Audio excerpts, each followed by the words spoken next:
বর্ষার সবচেয়ে লাভজনক ফসল হচ্ছে এই হাইব্রিড ঢেঁড়স।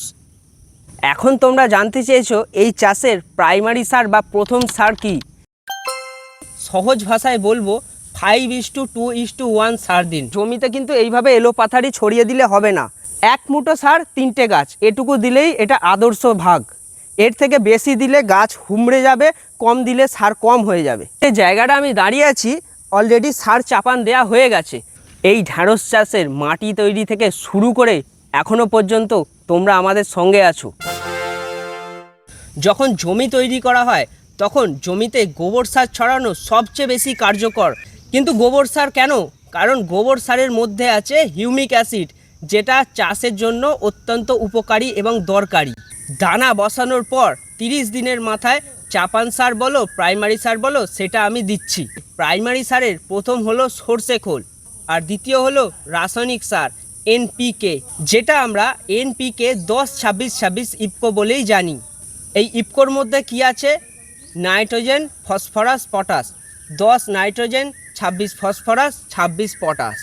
এর মধ্যে একটা ট্রিক আছে, এই সময় গাছের দ্রুত বৃদ্ধির জন্য আমাদের নাইট্রোজেনের পরিমাণ একটু বাড়িয়ে নিতে হবে। তার জন্য আমি এনপিকে 10-26-26 ইফকোর সঙ্গে একটু ইউরিয়া মিশিয়ে নিচ্ছি, যার ফলে নাইট্রোজেনের পরিমাণটা বাড়লে এই অল্প বয়সে যৌবন বয়সে গাছ হু করে দ্রুত বাড়বে এবং তার ডালপালা শাখা পোশাখা দ্রুত বৃদ্ধি হবে। এই এনপিকে সারের মধ্যে নাইট্রোজেন মেশাবো কতটা, তার যে ক্যালকুলেশন সেটা জানতে হলে দেখে নিতে হবে আমার এই ভিডিওটা।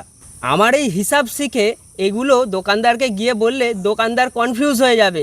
সহজ ভাষায় বলবো 5:2:1 সার দিন। 5 কেজি সরষে খোল, 2 কিলো ইফকো আর 1 কিলো ইউরিয়া। তাহলে আমি 10 কিলো সরষে খোল নিলে 4 কিলো ইফকো এবং 2 কিলো ইউরিয়া। এইভাবে সহজভাবে বললেই দোকানদার আপনাকে সারটা দিয়ে দেবে। এবার বলে দিই গাছের গোড়ায় কতটা করে প্রয়োগ করতে হবে আর কিভাবে প্রয়োগ করতে হবে। সারটাকে কিনে একসঙ্গে ভালো করে মিশ্রণ করে তারপরে জমিতে কিন্তু এইভাবে এলোপাথারি ছড়িয়ে দিলে হবে না। যেমন সারিবদ্ধভাবে গাছ লাগিয়েছি ঠিক সেইভাবেই সারিবদ্ধভাবে ধীরে সুস্থে সারটা প্রয়োগ করতে হবে। কারণ এটা বুনন চাষ নয় যে বুননের মতো ছড়িয়ে দেবো। এই মিশ্রণ করা সার, এক মুঠো সার এইভাবে গাছের গোড়ায় গোড়ায় ছড়িয়ে দিতে হবে। আর এক মুঠো সার আমি 3টে গাছে ভাগ করে দেবো। ব্যাপারটা বুঝতে পারলে তো? আমি আরেকবার দেখিয়ে দিচ্ছি। এই ছোট গাছে দেখো, এক মুঠো সার নিলাম, গাছের গোড়ায় গোড়ায় এইভাবে চারপাশে ছড়িয়ে দেবো। এক মুঠো সার 3টে গাছ, এটুকু দিলেই এটা আদর্শ ভাগ। এর থেকে বেশি দিলে গাছ হুমড়ে যাবে, কম দিলে সার কম হয়ে যাবে। ঢ্যাঁড়স গাছে অতিরিক্ত সার হয়ে গেলে ঢ্যাঁড়সে ফল হবে না, পাতা বড় হবে, গাছ অতিরিক্ত ঝাঁবড়ে যাবে, এটাও অসুবিধে। তাই সঠিক পরিমাণে সার দিলে তবেই ফলন ভালো হবে। সার দেওয়ার পরের কাজ হলো এই পাশ থেকে মাটি কেটে বা চেঁচে তুলে সারটাকে ঢাকা দিয়ে দেওয়া।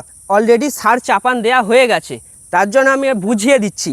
এইখানে সার ছড়িয়ে দিয়েছি, এই দিক থেকে 1 কোদাল মাটি কেটে এদিকে চাপা দিয়েছি, এদিক থেকে 1 কোদাল মাটি কেটে এদিকে চাপা দিয়েছি। তাহলে সারটা মাটির তলায় চলে গেছে এবং যে ঘাসগুলো ছিল সেগুলোও মারা গেছে। গাছ এবার বর্ষার জল পেয়েছে, শিকড়গুলো চাড়িয়ে এই সারটাকে শোষণ করবে এবং গাছের মধ্যে আর মাত্র 1 সপ্তাহের মধ্যে এই জমির চেহারাটাই বদলে যাবে। 1 সপ্তাহ পরে জমি আর এরকম ফাঁকা ফাঁকা দেখতে পাবে না, পুরো জঙ্গলের মতো সবুজ হয়ে যাবে। মাটি চাপা দেওয়ার আর একটা সুবিধা হলো বর্ষার সময় বৃষ্টি পড়বে, বারবার বৃষ্টি পড়লে সার ধুয়ে চলে গিয়ে আমার নালা দিয়ে পুকুরে চলে যাবে। তার জন্য মাটি চাপা দিলে সারটা মাটির নিচেই থাকবে, গাছ পুরোটাই সেটাকে অ্যাবজর্ব করতে পারবে। হাইব্রিড ঢেঁড়স চাষে আর একটা লাভ আছে, জমিতে চাষ করলেই তো ঘাস জন্মায়, নানা রকম আগাছা জন্মায়, কিন্তু হাইব্রিড ঢেঁড়স চাষ একটু বড় হওয়ার পর যেমন ধরুন আমার 1 বুক সাইজে যখনই গাছটা হবে, গাছের পাতা চাড়িয়ে যাবে এবং মাটির নিচেটা প্রায় অন্ধকার হয়ে যাবে। তার জন্য অতিরিক্ত আগাছা ঘাসও হয় না। তার জন্যই তো আমরা সব চাষ ছেড়ে এই হাইব্রিড ঢেঁড়সটাকে পছন্দ করেছি। ঠিক 45 দিন পর থেকে যখন মার্কেটিং করতে শুরু করবেন, ফলন তৈরি হবে, তখন এই যে এখনও পর্যন্ত যা খরচা হয়েছে তার 3 থেকে 4 বার বাজার যাওয়ার পরেই সব টাকা আপনার পকেটে ঢুকে যাবে, সব টাকা মেকআপ হয়ে যাবে। তারপর থেকেই শুরু হবে বিক্রির পর অতিরিক্ত লাভ, যা বিক্রি করবে সবই লাভ।